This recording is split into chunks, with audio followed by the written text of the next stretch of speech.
Welcome everyone to Coach Unboxed. This is a project by Unboxed Sports, an agency elevating professional tour tennis coaches on and off the court. I'm Yannick and joined today by Thomas Johansson, a former number 7 singles player in the world, Australian Open singles champion, Olympic silver medalist, and Davis Cup champion for Sweden. The list goes on, and he's been back to tennis now as a coach on tour. Welcome, Thomas. So great having you join us today. Thank you very much. Thomas, where are you and what are you up to right now? I'm currently at home in Monaco with my wife and my daughter. So we have a son as well, but he's 18. He just moved to Holland for studying. So we're only 3 here at home, so it's a bit empty. But and also I'm outnumbered by 2 girls here, so it's a tough life at the moment. You don't have your backup. Exactly, I don't have my wingman here anymore. Man, and when does preseason start for you? Well, it starts, I would say, maybe in a week. At the moment, Kei is in Japan, and he's going to start working now with the physical training. Then I will join him in December in Florida, where he lives. Yeah. Very nice, very nice.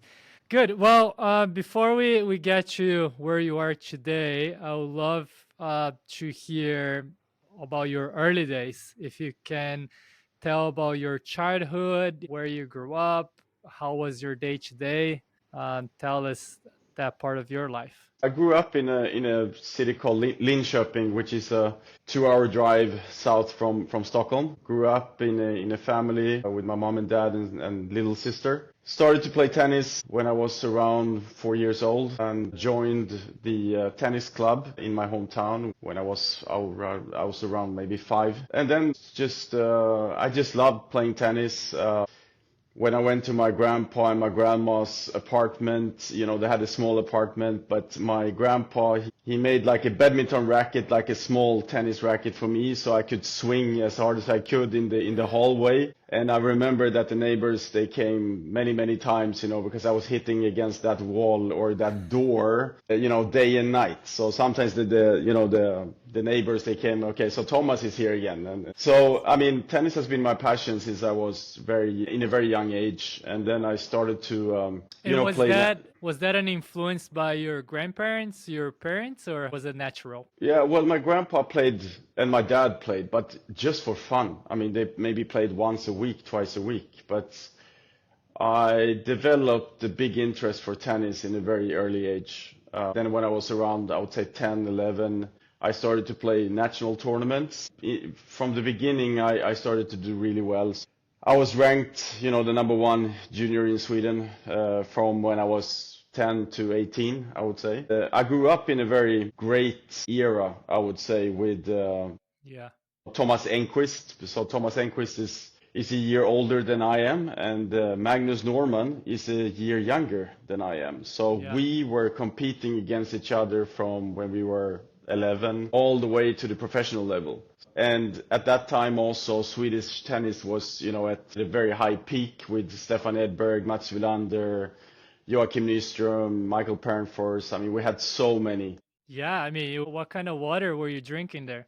Well, I don't know. Maybe we should give them the same water like we have now because we're struggling at the moment. But, I had great idols to look up to. And also, we were a very big group of guys that were competing against each other. We also trained a lot with each other. We had a great atmosphere. We always tried to help each other. So I would say I was quite successful as a junior. Then it took a little bit of time, before I started to break into the top 100. Yeah, so talking about Björn Borg, Edberg, Wilander. Yeah. One, did you have a specific idol of all of these players, or you just looked up to all of them? My biggest idol was and is Mats Wilander. He was always my number 1 player. But it was a little bit day to day because I really enjoyed hitting against the wall and tried to be Stefan Edberg as well. Because they had 2 completely game styles. Stefan was super aggressive, played a lot of serve and volley. And Mats was more like a solid baseliner, moved well and didn't make any mistakes. So, but those 2 were my role models, I have to say, even though they played completely different to each other.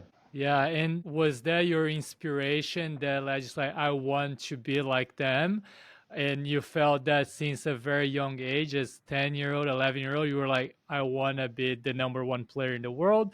Or was that developing as you continue to do very well in the juniors? I think a dream was always to become professional. That was my dream, to have tennis as my job. So to be able to travel year in and year out on the tour and play against all these great players. But then, of course, for me, the first big step was to break into the top 100. Then when I managed to do that, then of course you want to break into the top 50. And then when you did that, you want to go forward. It was a stepping stone, sort of, Yeah, it for was a you. stepping stone. Yeah, it was like part-time goals that you try to set up. But then, of course, the big goal was to break into the top 10. That for Yeah. me was something very special, I have to say. So you were a top 10 junior in the world. As you said, you grew up with Thomas Enquist, with Magnus Norman. In that transition to the professional, you had, I'm assuming, very high expectations from yourself, but also from people around, coming off the golden era of Sweden and now having three great players. And you said it took you a little bit to get into the profession. Did you think the expectations or was just the pace? What was that adaptation for you to going from juniors to professional? Well, I think we all three of us had high expectations on us. Thomas Enquist was the guy that broke into the professional level of tennis, the first of us three. And for me, he was on a different level than Magnus and myself. He was a lot stronger, he was better. So for him, it went very, very quick.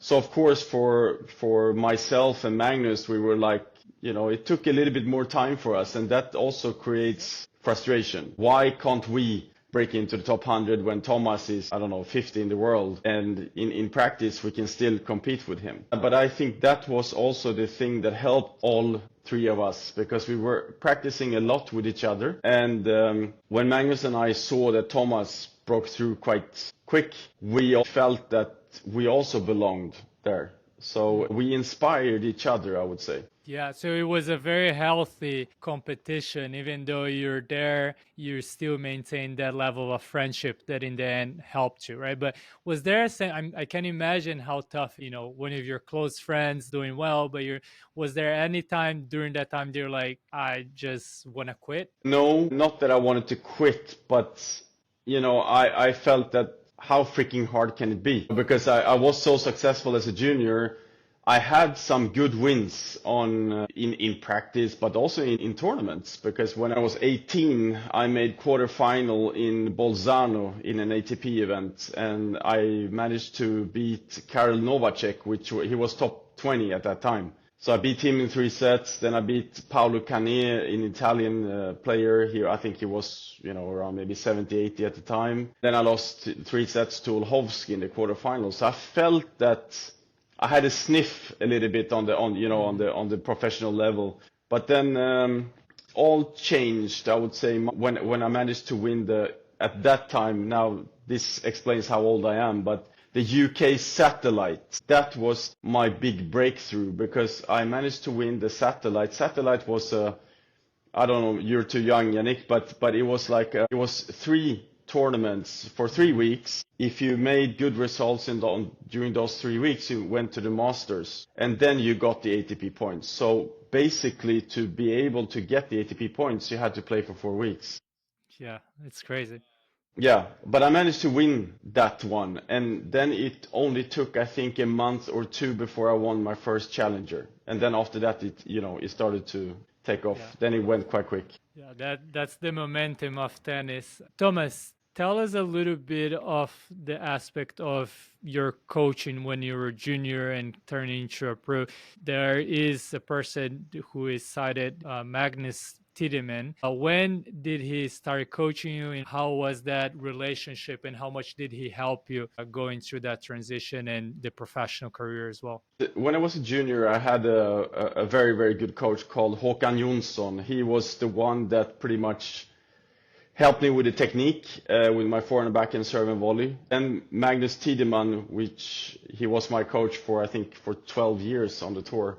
He came in when I was, I think, 17 or something like that, 17, 18, because he was the coach in a junior team, one team for us. So in that team, it was Magnus Norman, it was myself, and then it was a guy called Patrick Fredriksson that also made it to top 70 in the world. So we were a very strong group of guys, and Magnus was the head coach at that time. Then when I turned 19 or 20, then I took Magnus as my private coach, and from that day on, we worked pretty much for my whole career. During that whole career, how was that relationship? Because now you are a coach yourself, but at that point, you're a player. How much value or how much, due to your success, how much do you attribute to Magnus during your professional career? And now you're a coach. How much of that relates to you now? Well, Magnus, or we call him Mr. Magoo, he was, of course, a big part of my success because I spent more time with Mago than I did with my wife, So, of course, you develop a special relationship. I would say even today I see him as my big brother. He helped me with so many things, both on and off the court. He was a player himself. Also, I think he was top 70 in the world at his best and top 30 in doubles. So of course he had a lot of experience.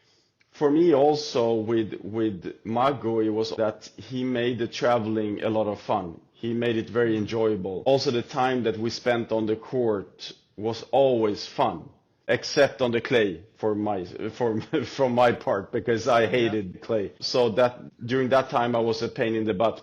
But I think if you look at our career together, we had great results, but we also had a lot of fun together. Because at that time the teams were small. Now they're big. I didn't have a fitness coach. Mago was my tennis coach. He was my psychologist. He was my fitness coach. I mean, he was everything. So even, I mean, after the games and everything, he was stretching me and he made sure that I put ice on if I had some issues. So he was pretty much, you had 4 coaches in one. Yeah. But I mean, we're still best friends today. I'm the godfather of his son. He's the godfather of my 2 kids. So we developed a very strong bond to each other, I would say. That's amazing to hear, especially, as you mentioned, and we hear that a lot from the coaches because you're traveling, 30 to 40 weeks out of the year outside of your home, and that person becomes basically your family because it's not only training and matches, but it's lunch, dinner, breakfast. Sometimes you're confining on that person, and I'm sure he was all confining as you as a player, right? Yeah. Yes. No, you spend a lot of time together, and for me, it was also very important that it worked socially. That we could have a lot of fun together as well, not only spending the time on the court or in the gym or on the running track. It was also we could go out and have dinner and not talk about tennis, because that was also the good thing with Mago, is that you have some coaches out there that are talking tennis 24/7. For me, that doesn't work. I need to have my space. I need to have my free time a little bit. I need to be able to talk about something else. So what Mago did really well, and he's still a coach as of today for juniors, and he's doing a great job there. It's important. He made the sessions on court intense. We spoke a lot about tennis. We spoke a lot about tennis maybe 30 minutes, 40 minutes after the session, but then we did not speak about tennis. So for me, that also kept my... Your sanity. I think exactly, yeah. Because nowadays you have coaches that are talking tennis 24/7 with their players, and I think it's going to be very tough. You need to be able to switch on and switch off as a player and as a coach as well. Yeah, no, 100%. So in 2002, you were 27 years old and you have a pretty good year. You win the Australian Open, which it was since your very own idol, Mats Wilander, had won last time as the last Swedish. And you played Marat Safin, a very incredible player at that time. I believe before winning the Grand Slam in Australia, your best result was the quarterfinals in Grand Slam. Yeah. In playing Marat, who, is that player who it's also, I would love to hear your perspective with just playing him that big stage and just how he is. So you reached, in a way, your peak, right, in January of that year. So how did that feel? Tell us the whole process during that tournament. Well, it was a quite funny story actually, because a week before Melbourne, I said to my wife and my coach, Margot, let's go back home, because I felt that I was playing like shit. I was very strong physically, so I'd done my homework, but I could not put two balls in the court. I felt so bad. So I said, let's just go home and forget about this. Let's focus on Wimbledon or whatever, because I can't take it any longer. But then Mago said something very good. He said, okay, let's skip the level of tennis, and then we just focus on fighting. Let's just fight every single match, because the game was there, but I couldn't find it. It was gone. And I had a good preseason as well. And I said, okay, let's just try to go in with an open mind and fight every single match and see where it's going to take me. So my expectations were extremely low. I didn't have any expectations at all. So going into that tournament, the first two matches I played, they were not good. But I was fighting and I managed to find a way to win. And then in the third round, I played Younes El Ainaoui from Morocco. Yeah. And he was a guy that I had problems with before, because he was a great player, very powerful serve, great forehand. He was a very tough opponent, but that match, something happened.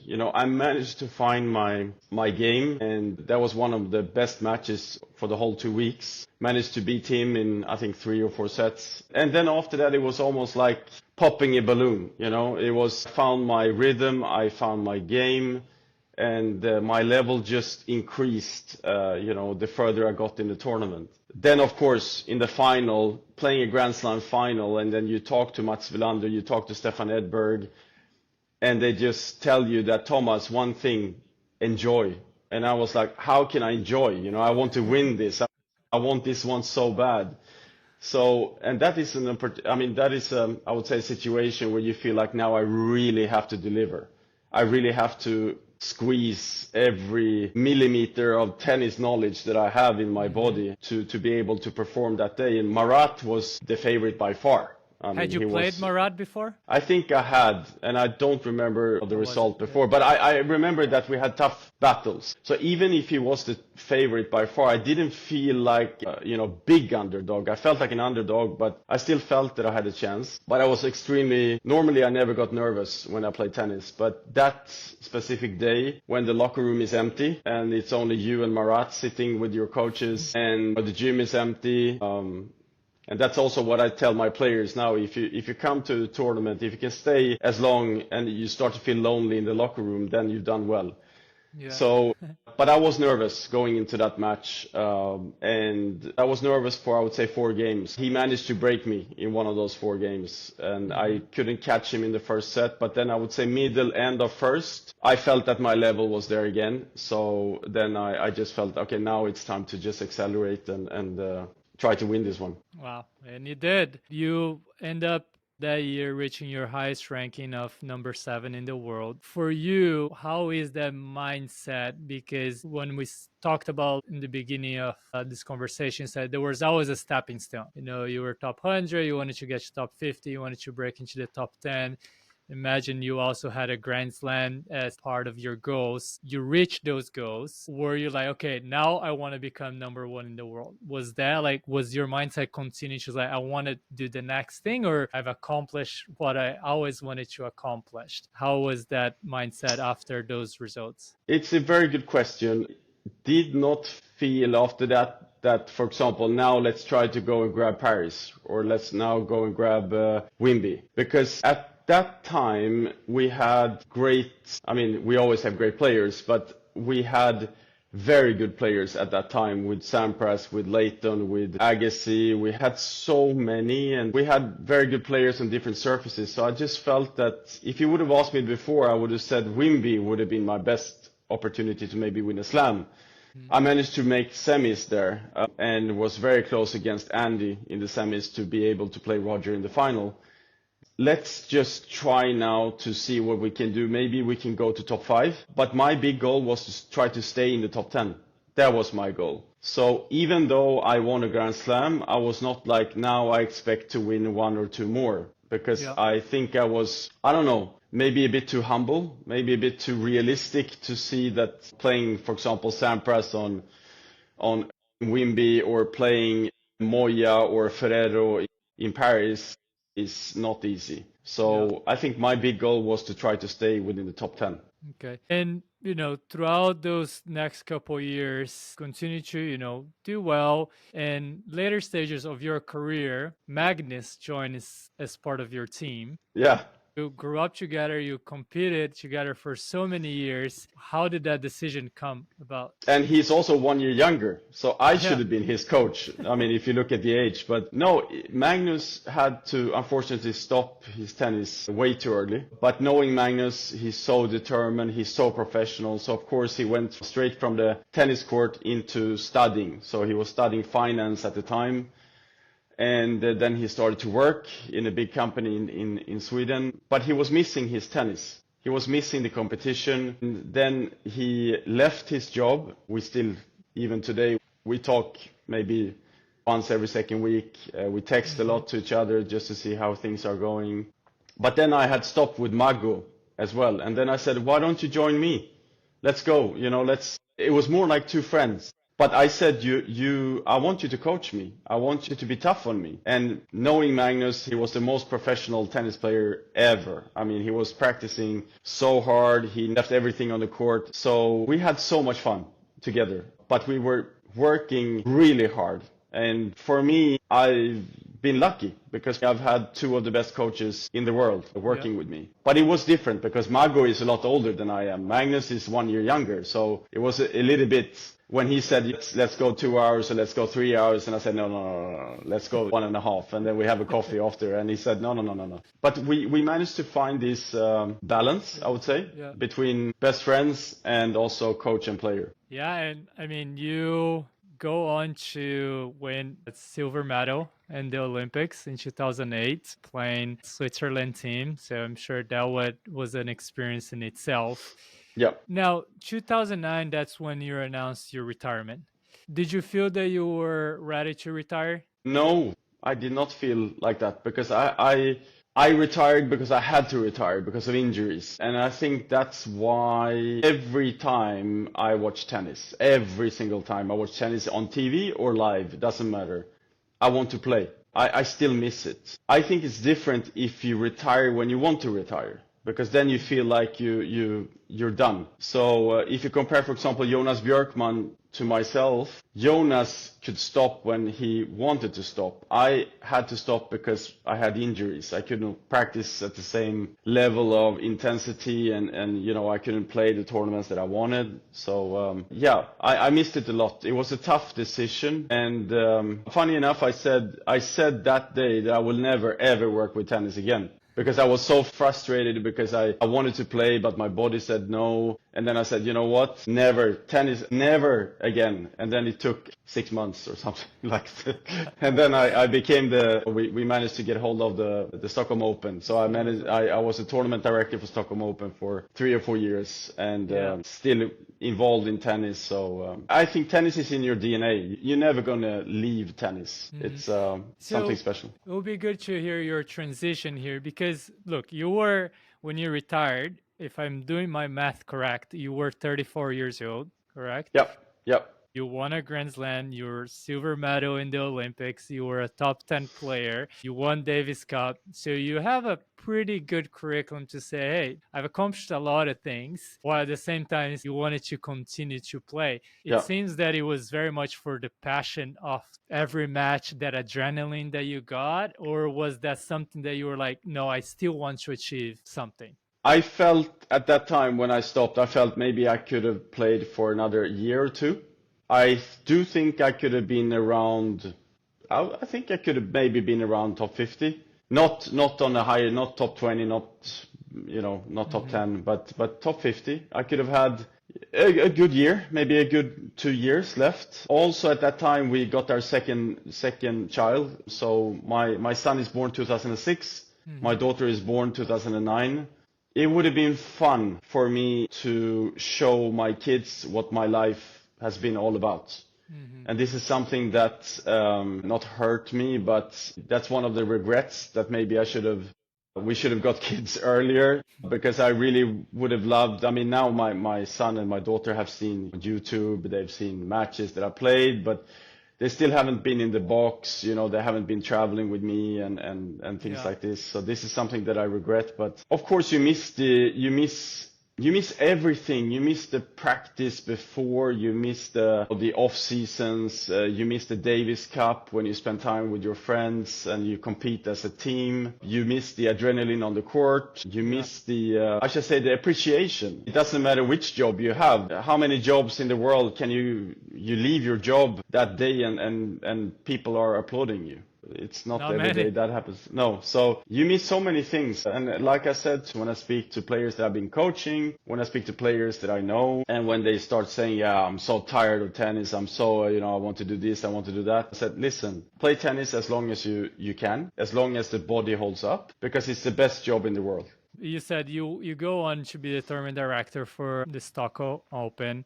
Everything that you just said, was that your motivation to actually start coaching then? Did you miss that part, or someone reached out to you, or was it like, I want to become a coach, and that you put yourself out there? Well, I never consider myself as a coach. I really enjoy teaching. It doesn't matter if it's a professional or if it's kids or if it's adults. I really love spending time on the court with people and try to teach them how to play tennis and how to enjoy the sport. But I remember it was 2012. My wife and I, we were out walking here in Monaco, and in the building that we still live in, there are many tennis players that are living here. So Caroline Wozniacki is still living here, but also at that time. So we were out walking, my wife and I.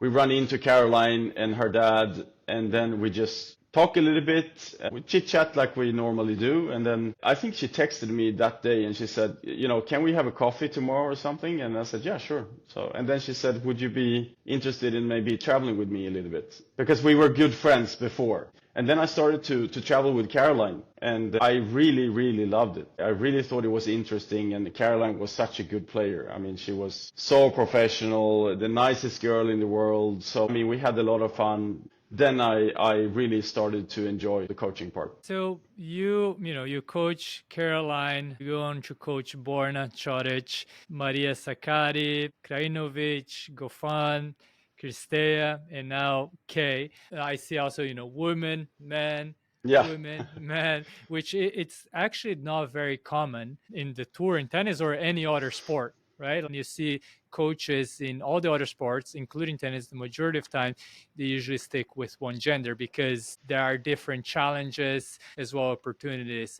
Was that your choice? Did you want to get involved, or did you just happen and you sort of adapted? How has it been, this back and forth from the different tours, and did you change your style of coaching per se as well? I think that I I don't really care if I'm on the WTA tour or ATP tour. For me, it's about the project, and I like the challenge. I love the challenge to try to help someone achieve their dreams or their goals. So I've been very fortunate. I've been very lucky to be able to work with all the great players that you just mentioned. And like I said, for me, it's about the project. It's not about if it's a female player or if it's a male player.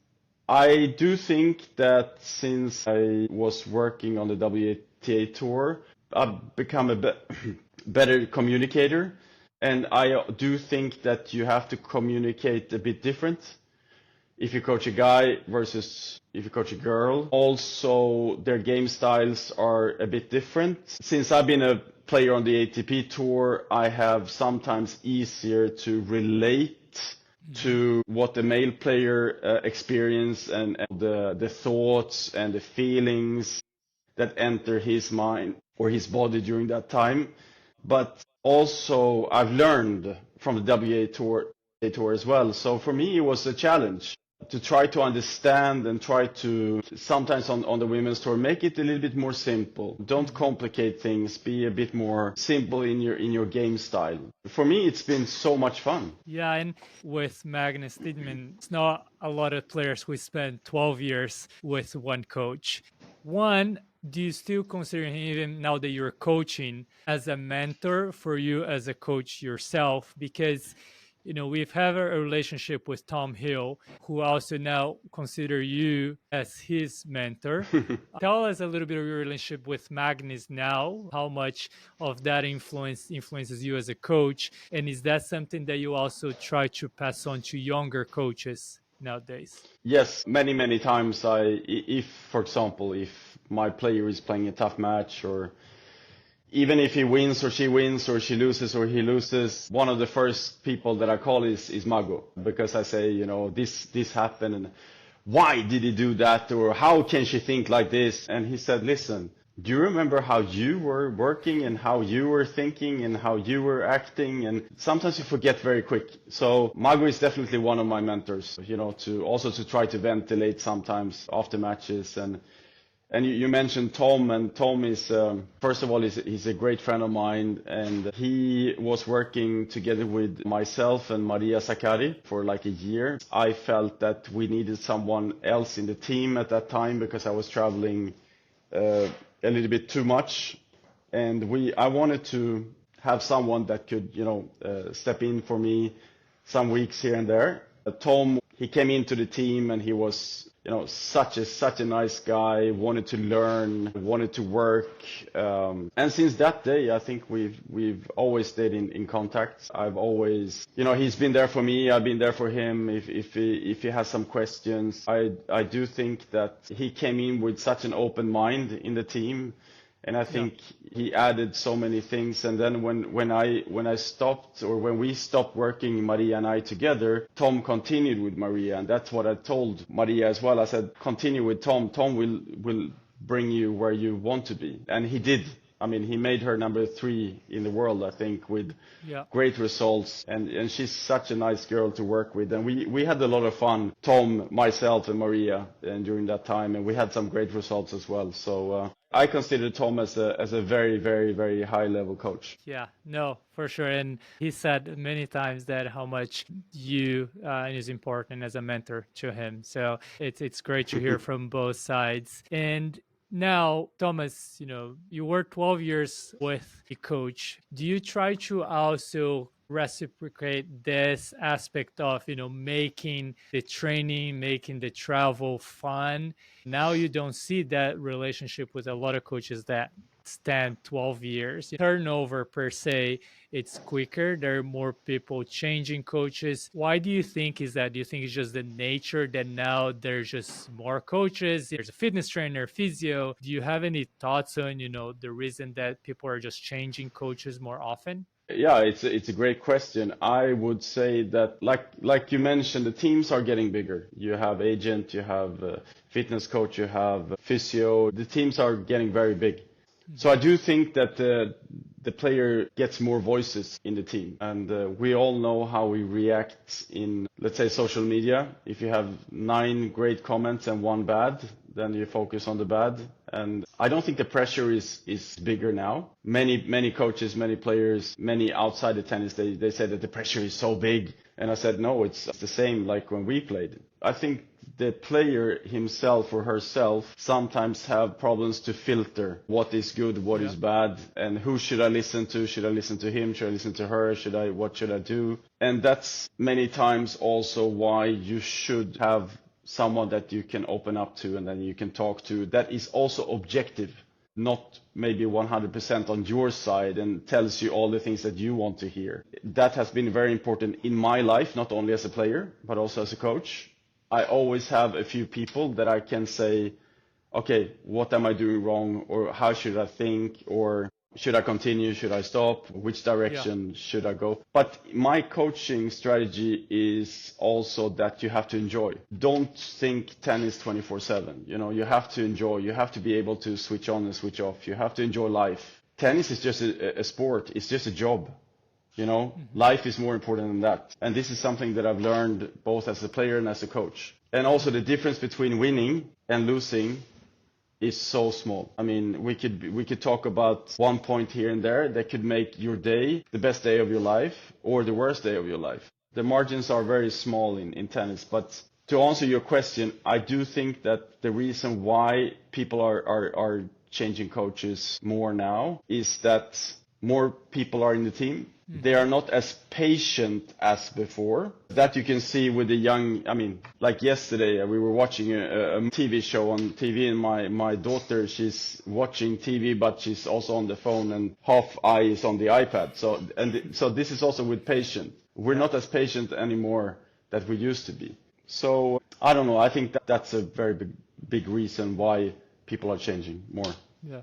And now, I'd like to, we're getting into the final questions here. The role of coaching, obviously when Magu was coaching you, and now that you are coaching, also the role of the coach has evolved. You're able to coach from the stands now. I don't know if Magu did coach or not, when he was on court, but Yeah. has that evolved? And also to the patient's point of view, do you think that also relates to coaching? Do you think the coaches are expecting more results quicker? I do think that tennis should be an individual sport, but I'm also quite tired of all the players, active players, former players that says that coaching should not be allowed. And my coach never coached. For me, that's not true. Everyone is coaching. I mean, if you would ask Mago, my coach, he would probably try to lie. That says no, I never coached. But I mean, it's so easy. It's so easy because, for example, if I would coach you, Yannick, and I say today, Yannick, it's very important that you hit with height. Height is more important than power today because, for example, if you play someone that is hitting so well, hip height, you have to watch out. It goes too quick. You have to more variation. You have to go with more height. And then you're down 3-love in the first set because you play flat and you play hard and you try to challenge. And then you look at me and I go like this. I look up and okay, this is coaching for me. Yeah, this is coaching. Or if I tell you that Yannick, it's important that you step in today. You have to be closer to the baseline. And then you look at me and I go like this. You know exactly what I mean. So for me, every coach in the world has been coaching from the stands. If someone says differently, they're lying. Yeah.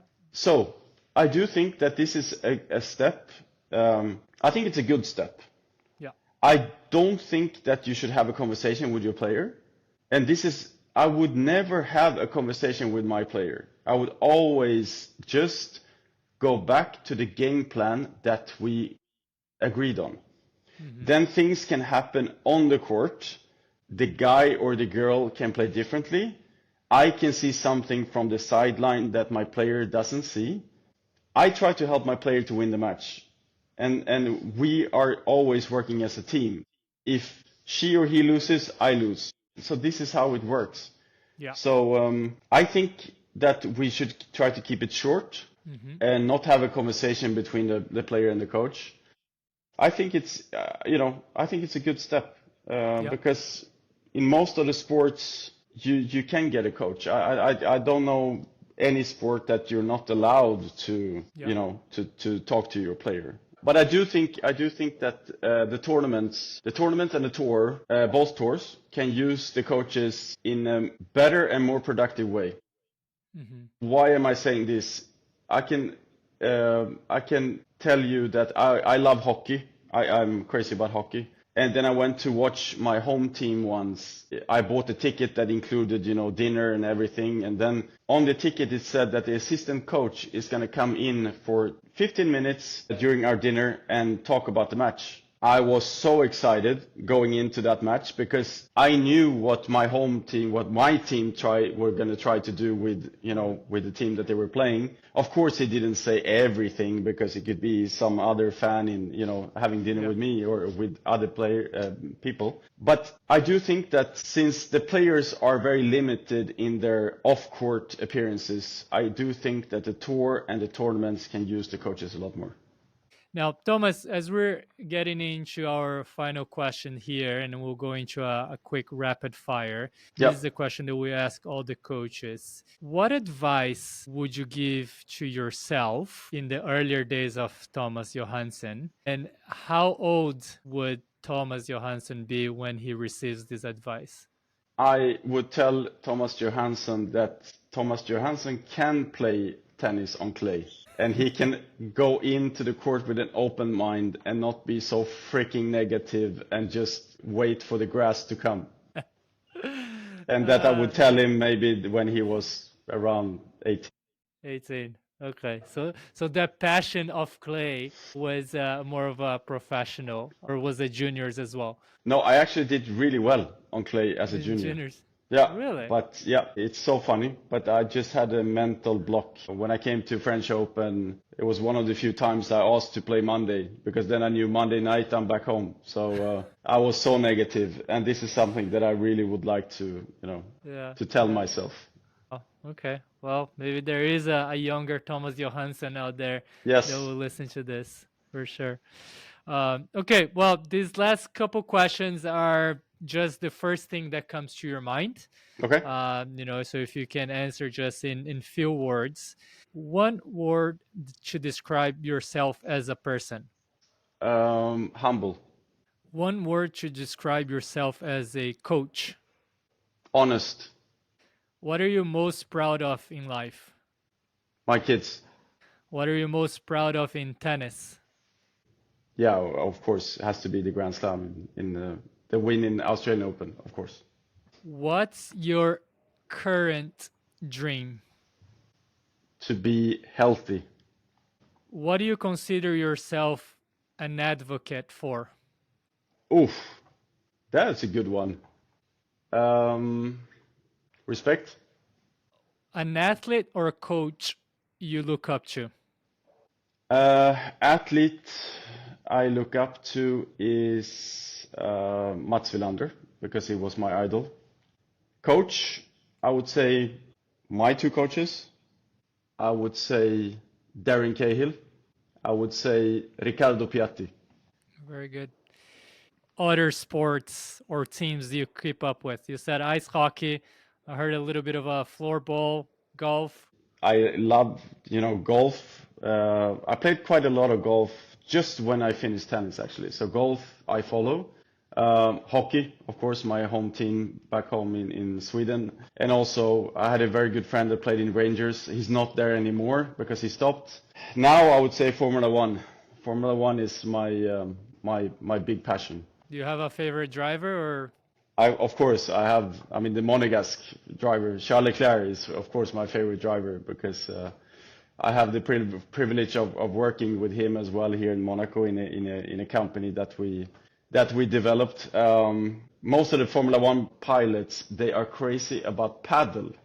So I try to play, or I love to play paddle with these guys. So you say I know you like to beat them. Yes, that I do. But I also love to spend time and listen to what they go through in a race, and how they train, and how they think, and to be close to.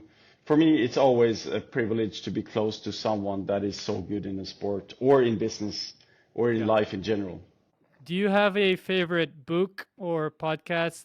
I read a book that I really loved. The Secret of Hearing a Heartbeat, or something like that. Podcast, I'm following a financial podcast in Swedish. So because I'm sorry, No. sorry, it was my son was calling. So Oh, sorry. yeah. So the podcast that I'm following is the financial podcast of the Swedish stock market.